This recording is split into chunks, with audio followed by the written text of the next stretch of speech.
উন্নয়ন কোথায়? আমাদের এমএলএ সাহেব একটা নিজে এসে বলুক যে এখানে আমি উন্নয়ন করব। জলঙ্গি বিধানসভাতে তো সেই কোনো উন্নতি দেখছি না। উন্নতি যদি থাকতো তাহলে কি আমরা সিঙ্গাড়া ভাজাই করতাম? প্রচুর মানুষের জন্য কাজ। ওর দেশের লোকের সাথে মিলামিশি করতে ওর দিন ফুরে যায়। 5 বছরে উনি শুধু ওনার বাড়ি থেকে জলঙ্গি বিডিও অফিস থেকে ওনার বাড়ি এই কাজটুকুই। জলঙ্গি বিধানসভা নিয়ে বিস্ফোরক দাবি, উন্নয়ন নাকি শুধুই কথার কথা। আমরা পৌঁছে গিয়েছিলাম জলঙ্গি বিধানসভার এলাকার সাধারণ মানুষের কাছে। জানতে চেয়েছিলাম গত কয়েক বছরে ঠিক কি কি উন্নয়নমূলক কাজ হয়েছে আর কি কি এখনো বাকি। এলাকার মানুষের মুখে উঠে এসেছে একাধিক অভিযোগ। বর্তমান বিধায়ক আব্দুর রাজ্জাককে নিয়ে সাধারণ মানুষের মনে নাকি তীব্র ক্ষোভ জমে রয়েছে।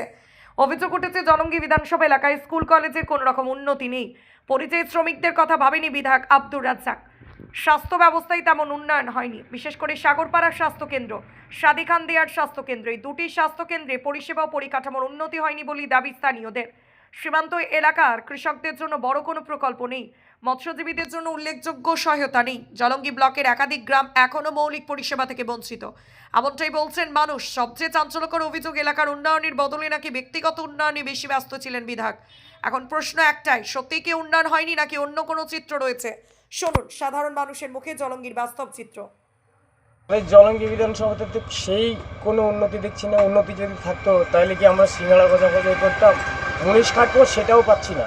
যেমন হসপিটাল নাই সেরকম ব্যবস্থা ভালো, কোনো রুগী নিয়ে গেলে দেখা যাচ্ছে চিকিৎসা এখান থেকে সাগর হসপিটালে প্রাথমিক চিকিৎসা করা তো দূরে থাক, সঙ্গে সঙ্গে এফআইআর করে দিচ্ছে। আমরা সাধারণ গরিব মানুষ, এফআইআর করে দিলে তো গাড়ি খরচার দরকার আছে।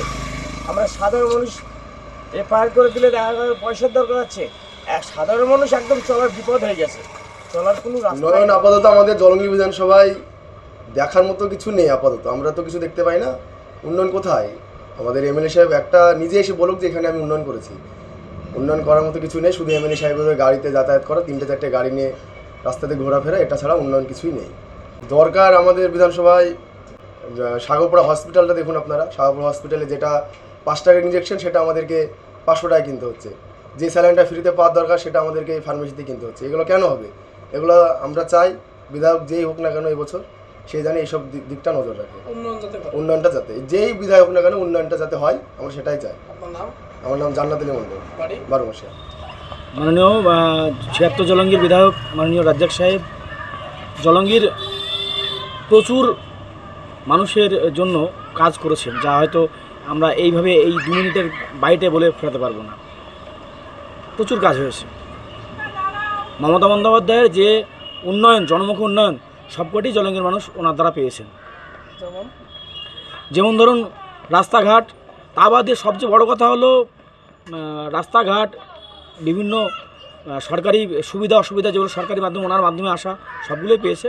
তা বাদ দিয়ে মমতা বন্দ্যোপাধ্যায়ের স্বপ্নের যে প্রকল্প, দুয়ারে রেশন, দুয়ারে অমুক, আমরা মমতা বন্দ্যোপাধ্যায়ের এই দুয়ারে কথার শব্দতে দুয়ারে এমএলএ পাই, এটা আমাদের খুব সৌভাগ্য মানুষের।